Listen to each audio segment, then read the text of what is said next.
पुनः याद दिला दूं संक्षेप में। ओशो ने स्मरण दिलाया कि 4 प्रकार के प्रेम, अपने से छोटों के प्रति स्नेह, वात्सल्य, ममता की भावना, अपने से बराबर वालों के प्रति मैत्री भाव, अपने से बड़े, अपने से ऊपर जो हैं उनके प्रति श्रद्धा, आदर, सम्मान, और चौथा भक्ति। 3 को कहा गया है लौकिक, इस जगत के प्रेम, और चौथे को कहा है परा, इन सब से पार, सर्वात्मा के प्रति प्रेम। और ऋषि शांडिल्य ने ओम अथातो भक्ति जिज्ञासा के साथ शुरू करके पहले ही बता दिया, वह परमात्मा ओंकार स्वरूप है, वह हमारे भीतर मौजूद है, सबके भीतर मौजूद है, कण कण में भगवान। प्यारे मित्रों,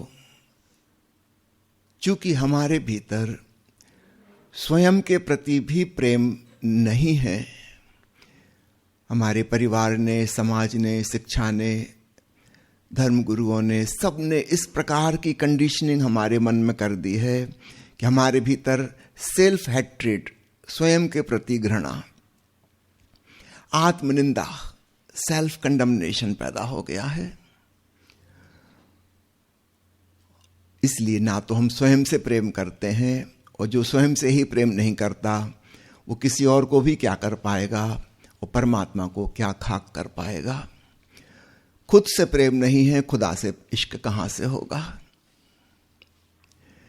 एक बूंद से भी प्रेम नहीं है, पूरे सागर से कैसे होगा। क्योंकि सागर कुछ और नहीं, बूंद का ही बड़ा रूप है, बूंद कुछ और नहीं, सागर का ही छोटा रूप है। हमारे पालन पोषण में कुछ मजबूरियां हैं, माता पिता की, परिवार वालों की। उन्हें बच्चे को डिसिप्लिन सिखाना है, मर्यादाएं सिखानी है, उठने बैठने का सभ्य तरीका सिखाना है। सभ्यता का मतलब होता है सभा में उठने बैठने की योग्यता, पात्रता, 4 लोगों के बीच में कैसे व्यवहार करना। इस प्रोसेस में बच्चे की जो प्राकृतिक भावनाएं हैं, इच्छाएं हैं, उनका दमन अपरिहार्य हो जाता है। उसे बारंबार कहा जाता है ये ठीक नहीं, ये ठीक नहीं, ये ठीक नहीं,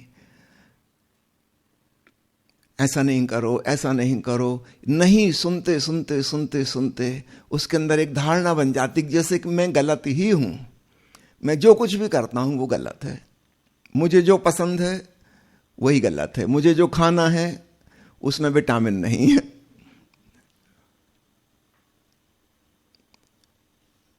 जो चीज मुझे ना पसंद है, ईश्वर ने सारे विटामिन मिनरल्स उसी में छुपा के रखे हैं।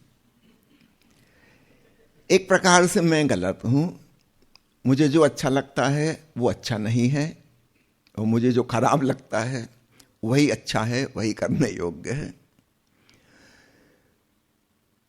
एक लिमिट तक तो यही जरूरी है, बच्चे को भांति भांति से हमें अनुशासन सिखाना होगा, लेकिन इसकी अतिशयोक्ति हो जाती है, बहुत ज्यादा, जरूरत से ज्यादा, हर छोटी छोटी बात में टोका टांकी। कुल मिला के सब लोग ये कह रहे हैं उससे कि तुम जैसे हो वो गलत हो, तुम प्रेम पाने योग्य नहीं हो। अगर तुम्हें हमारे प्रेम की पात्रता अर्जित करनी है तो तुम्हें ऐसे ऐसे होना का जैसा हम सिखा रहे हैं। जाने अनजाने में हमने उसके भीतर आत्मनिंदा का भाव भर दिया, वो जैसा है वो गलत है, उसे कुछ और होना है, कुछ और बन के दिखाना है, तब वह लोगों का प्रेम पाने के योग्य होगा। मुल्ला नसरुद्दीन के घर एक मेहमान आया हुआ था। नसरुद्दीन ने कहा, आप बड़े हैं, बुजुर्ग हैं, अनुभवी हैं, ज्ञानी हैं, मेरे नालायक बेटे को कुछ सबक सिखाइए, हम थक गए इससे। जो कुछ कहो इसका ठीक उल्टा करता है, उल्टी खोपड़ी। हम लोगों की तो मानता ही नहीं है। थोड़ा सा आप कुछ इसको शिक्षा दें, शायद सुधर जाए। तो उस मेहमान ने कहा कि ऐसा करिए, आपके सामने मैं कुछ नहीं कहूंगा, उसको भेज दीजिए, आप यहां से चले जाइए, क्योंकि आपके सामने उसके अहंकार को चोट लगेगी। मैं अकेले में उससे बात करूंगा, उसकी मानसिकता भी समझूं। 5 साल का बेटा फजलू कमरे में लाया गया, नसरुद्दीन उठ के चला गया वहां से। मेहमान ने बड़े लाड़ प्यार से उससे पुचकार के बातें की। पूछा, बेटा तुम्हारा नाम क्या है? उसने कहा कि मेरा नाम फजलू डोंट। वो मेहमान थोड़ा हैरान हुआ। उसने कहा फिर से बताना। उसने फिर कहा फजलू डोंट। इसको समझ नहीं आया, उसने स्पेलिंग बोलो, तब उसने पूरी स्पेलिंग बोली, FAZLUDONT। ये कौन सी भाषा का शब्द है? ऐसा ना तो हिंदी में है, ना उर्दू में है, ना अरबी फारसी में है, ना अंग्रेजी में है। उनका मुझे क्या पता, माता पिता ने यही नाम रखा है।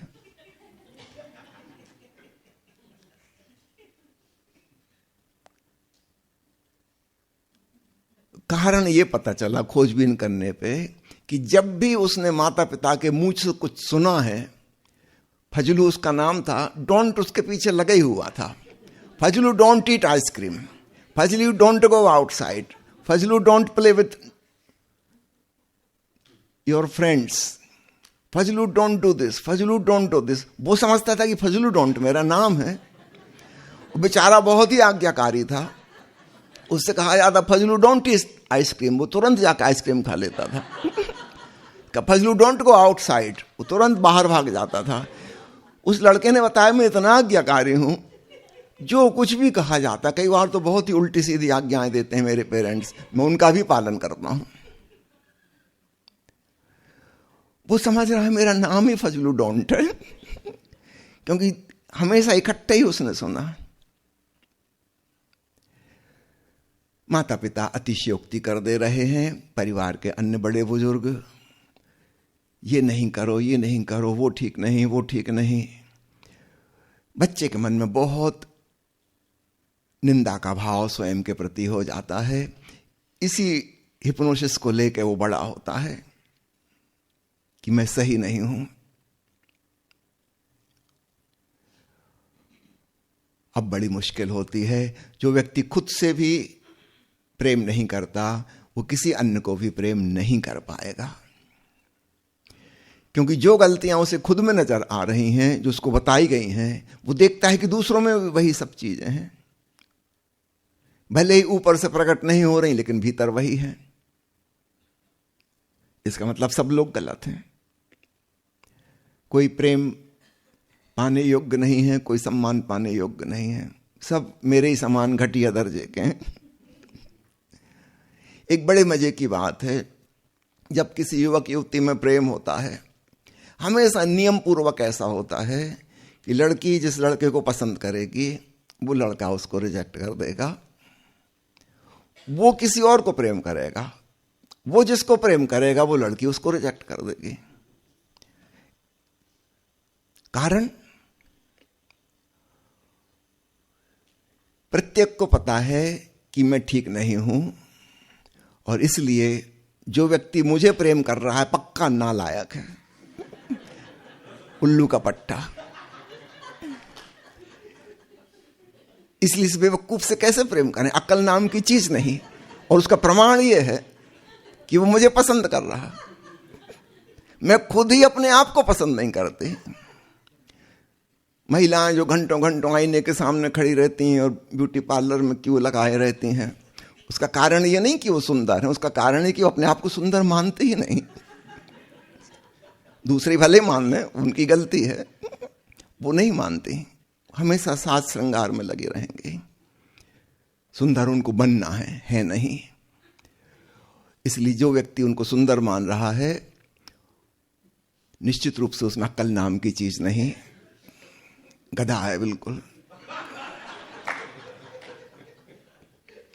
उसको तो रिजेक्ट करना ही पड़ेगा। अरे किसी स्मार्ट अक्लमंद लड़के को खोजना होगा, बुद्धिमान, ये तो बिल्कुल बुद्धू है।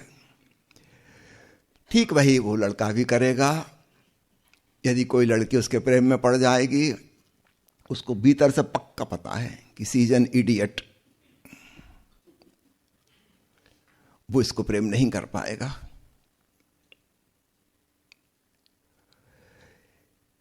कारण हम खुद को ही प्रेम नहीं कर रहे, हमारे मन में अपना कोई आत्मसम्मान नहीं है। इस बात पे थोड़ा गौर करना, शायद आपने इस तरह से कभी सोचा ना हो।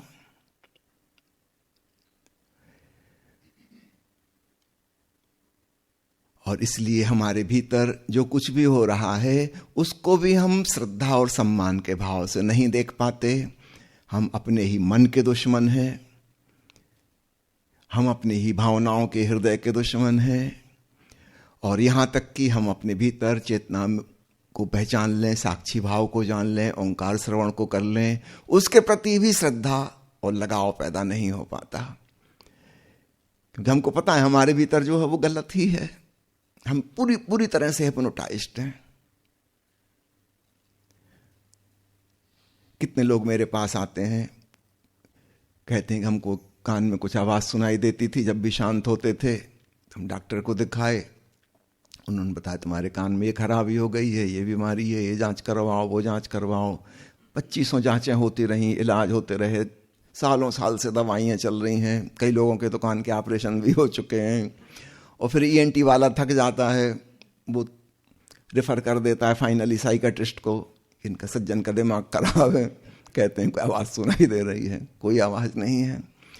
फिर लगता है कि अब मुश्किल ये कि आप जिसके भी पास जाओ, कोई इनकार नहीं कर सकता कि मुझे नहीं पता। वो डिप्रेशन की दवाई शुरू कर देंगे, कुछ और नहीं सूझेगा तो। डिप्रेशन के उसको कोई लक्षण नहीं है, लेकिन बस वो कह रहा है कि मुझे आवाज सुनाई दे रही है, डॉक्टर डिप्रेशन की दवाई शुरू कर देगा। मजे की बात है, जब हमसे कोई कहता है कि तुम बीमार हो, हम तुरंत मानने तैयार हैं, इसके लिए हम फीस देने तैयार हैं, दवाइयाँ खाने तैयार हैं, साइड इफेक्ट झेलने तैयार हैं। कोई हमसे कहे कि परमात्मा का संगीत है, ब्रह्म का नाद तुम्हारे भीतर गूंज रहा है, हम एकदम शंका में पड़ जाते हैं, कहाँ कैसी बातें कर रहे हैं, हमारे भीतर हो ब्रह्म, रहने दो। हाँ, पत्थर की मूर्ति में हम मान सकते हैं, मंदिर में होगा, मस्जिद में होगा, चर्च में होगा, किसी तीर्थ स्थान में होगा, हमारे भीतर नहीं, ये नहीं हो सकता। और इसलिए हम कभी भी लगन पूर्वक, भाव पूर्वक, श्रद्धा पूर्वक ओंकार में नहीं डूब पाते, और इसलिए वो जो एकात्मीयता घटित होनी चाहिए वह नहीं हो पाती। हम दूर दूर से ऐसे देखते हैं जैसे हमें कोई लेना देना नहीं। लाखों लोग हैं दुनिया में जो अनाहत नाथ को सुनते हैं, मगर किसी ने लेबल लगा दिया है बीमारी का, किसी ने लगा दिया टिनिटस का, किसी ने लगा दिया डिप्रेशन का, और उस सब से वो राजी हैं। कोई हमसे गलत कहे कुछ तो हम एकदम तैयार हो जाते हैं, क्योंकि हम भी मानते हैं डीप डाउन हैं तो हम गलत।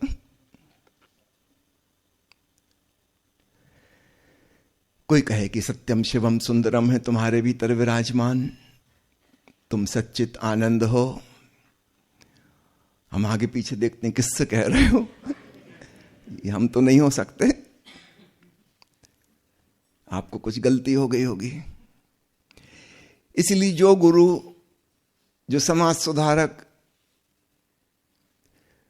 लोगों की निंदा करते हैं, वहां बड़ी भीड़ जमा हो जाती है, क्योंकि उनकी भी सहमति भीतर से सुनने वालों की। उनसे कहो तुम पापी हो, तुमने पिछले जन्म में दुष्कर्म किए थे, उसकी सजा मिली है, इसलिए जिंदगी मिली है, अब सुधर जाओ ताकि भाव सागर से पार हो जाओ। एकदम लोग इकट्ठे हो जाएंगे कि बात तो सही कह रहा है, क्योंकि हमको तो पता ही था पहले कि हम गलत हैं, और ये सजा स्वरूप हमें जिंदगी मिली है कष्ट भुगतने के लिए, अब इससे कैसे छुटकारा हो गुरुजी बता रहे हैं। और कोई कहे कि तुम सच्चिदानंद हो, अपने भीतर डूबो, परमानंद तुम्हारे भीतर छुपा है। हमें भरोसा नहीं आता।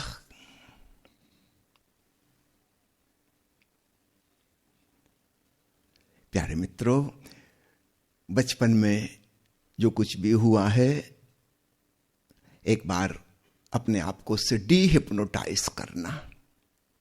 वो जो सम्मोहन भीतर बैठ गया है, आत्मनिंदा की भावना आ गई है, उससे छुटकारा पाओ। अचानक स्वयं के प्रति एक सेल्फ रिस्पेक्ट की भावना आएगी और उसके संग साथ ही सर्व के प्रति हो जाएगी। और एक दिन वो जो हमारी लौकिक प्रीति थी, छोटों के प्रति, बराबर वालों के प्रति, बड़ों के प्रति, ममता, मैत्री, श्रद्धा, उन तीनों से और ऊपर अलौकिक पारलौकिक प्रीति उत्पन्न हो जाएगी सर्व के प्रति। अब यहां पे व्यक्ति भी प्रमुख ना रहा, सब कुछ, that which is the whole existence. अब हमारे भीतर प्रेम का एक ऐसा फूल खिला है, उसकी सुगंध बिखर रही है। पहले वो संकीर्ण थी किसी किसी के प्रति, अब वो इतनी व्यापक हो गई, फैल गई। इसका ये मतलब नहीं है कि वो किसी के खिलाफ हो गई। याद रखिएगा, जब आपके भीतर से प्रेम की सुगंध बहेगी तो निश्चित रूप से आपके जो निकट हैं सबसे पहले तो उन्हीं तक पहुंचेगी, फिर दूर दूर तक पहुंचेगी, सर्व तक पहुंचेगी। धीरे धीरे प्रेम फैलता जाता है, फैलता जाता है। पहले व्यक्तिगत था, फिर गैर वैयक्तिक, इंडिविजुअल की जगह अब यूनिवर्सल हो जाता है। पुनः दोहरा दूं, इंडिविजुअल के खिलाफ नहीं होता, वो इंडिविजुअल तो उसमें शामिल है ही, और व्यापक, उनसे भी पार, सर्वत्र फैल गया। लेकिन इसका प्रमुख बिंदु है स्वयं के प्रति एक लगाव पैदा हो। जब हम जन्मे थे हमारे भीतर वो लगाव था। धीरे धीरे परिवार और समाज और शिक्षा प्रणाली ने हमको बार बार नीचा दिखाया, अपमानित किया, बेइज्जती की, और हमने उनकी बात मान ली। क्योंकि हम छोटे बच्चे थे, हमारे पास इनकार करने की क्षमता नहीं थी, साहस भी नहीं था, तर्क बुद्धि भी नहीं थी, हम विवाद कर नहीं सकते थे। तो बड़े बुजुर्ग जो कह रहे थे वो हमने स्वीकार कर लिया। छोटा बच्चा बड़ा श्रद्धालु होता है, बड़ा विश्वासी होता है।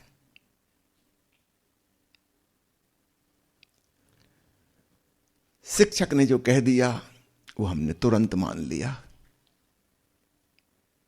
कई बार शिक्षक से कोई भूल चूक हो जाए, वो बच्चा घर में कुछ होमवर्क कर रहा हो, कुछ गलत लिख रहा है, और उसकी मम्मी कहे कि ये ऐसा नहीं लिखते, इसकी स्पेलिंग ऐसी होती है।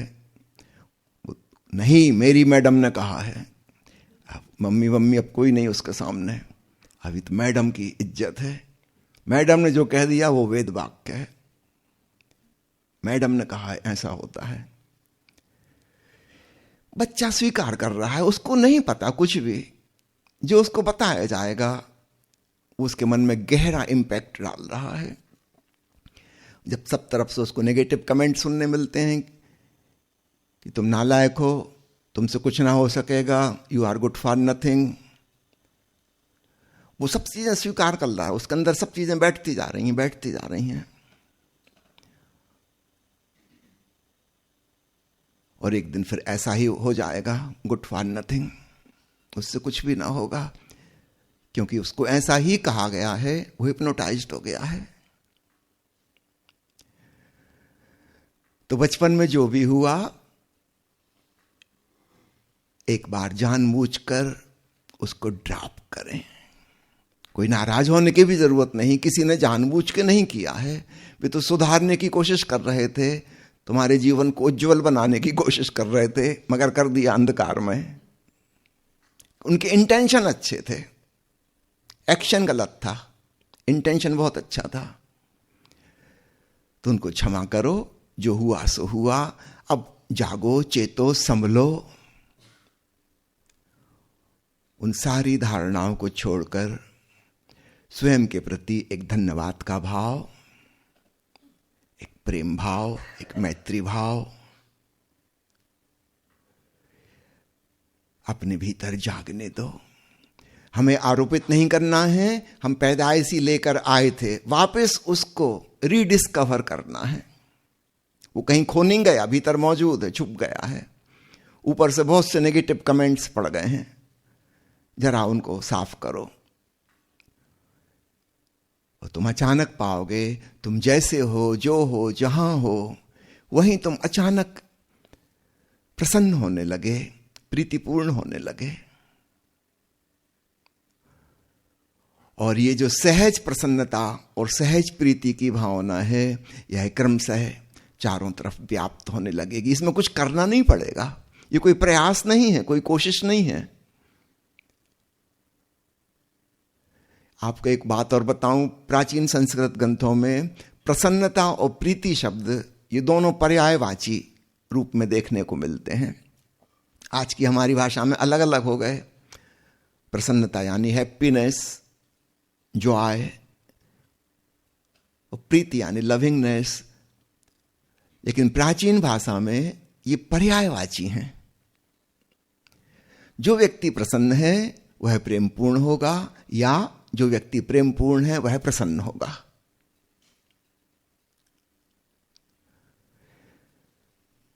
मेरा जोर इस पर रहता है कि आप प्रसन्न हो जाओ, क्योंकि अगर मैं कहूं प्रेमपूर्ण हो जाओ तो कैसे हो जाओ, सवाल उठता है। फिर आप विधि पूछोगे, टेक्निक, ऐसी कोई टेक्निक नहीं है। फिर तो आपको पुणे जाना पड़ेगा फिल्म इंस्टीट्यूट में ट्रेनिंग लेने।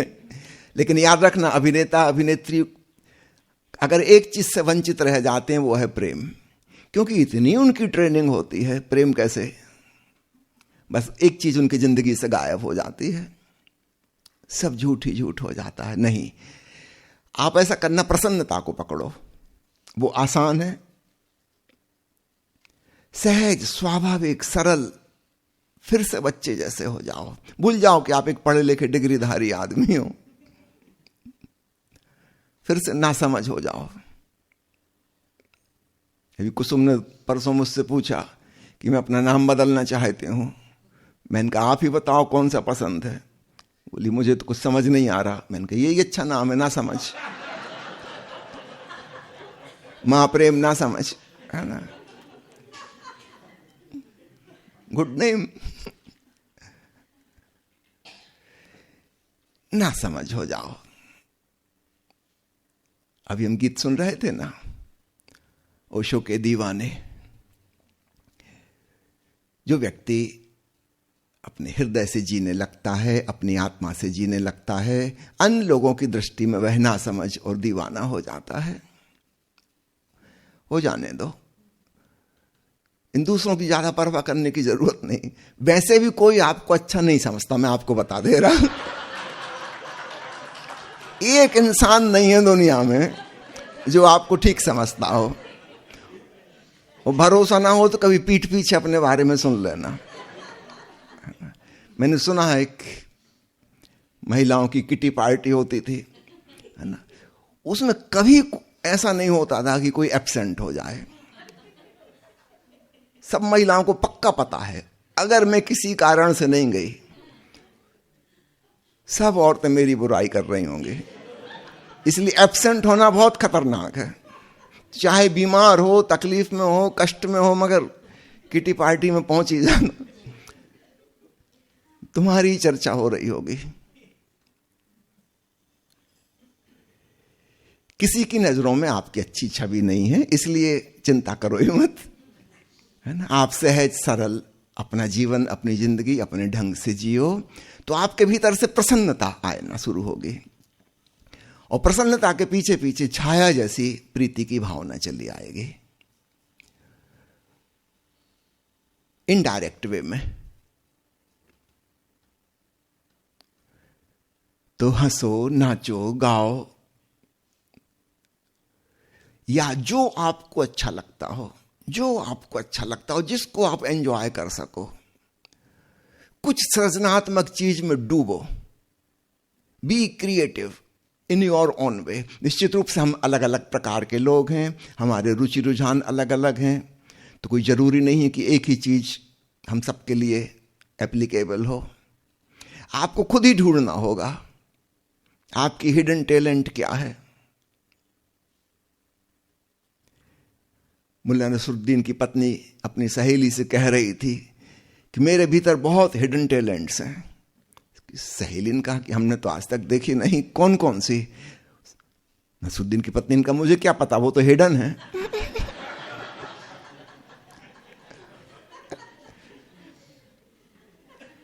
अल्लाह मियां ने कूट कूट के टैलेंट भरी है, मगर इतनी ज्यादा कूट दी है कि वो पाउडर बन गई, अब वो नजर नहीं आती। आप अपने भीतर खोजना आपका रस कहां है, और उसका प्रमाण है कि वैसा करने में हमको प्रसन्नता मिलती है। अगर आप स्वयं को प्रेम करते हो तो कृपा कर अपनी प्रसन्नता के लिए कुछ करो। सिर्फ आजीविका कमा लेना, रोजी रोटी कमा लेना, बच्चों का पालन पोषण कर लेना ही सब कुछ नहीं है। किस चीज में आपको खूब मजा आता है, चलो 24 घंटे में से 1 घंटा 2 घंटा तो उसको डिवोट कर दो, बाकी की सब चीजें भी करते रहना। अगर आप घंटा 2 घंटा भी उस चीज में डिवोट करने लगेंगे, आपके भीतर एक क्रांतिकारी परिवर्तन होने लगेगा। आप एक प्रसन्न चित्त व्यक्ति बन जाएंगे, फूल जैसे खिले हुए, और फिर प्रेम की सुगंध अपने आप इससे उड़ेगी। उसके लिए हमें कुछ करना नहीं पड़ता।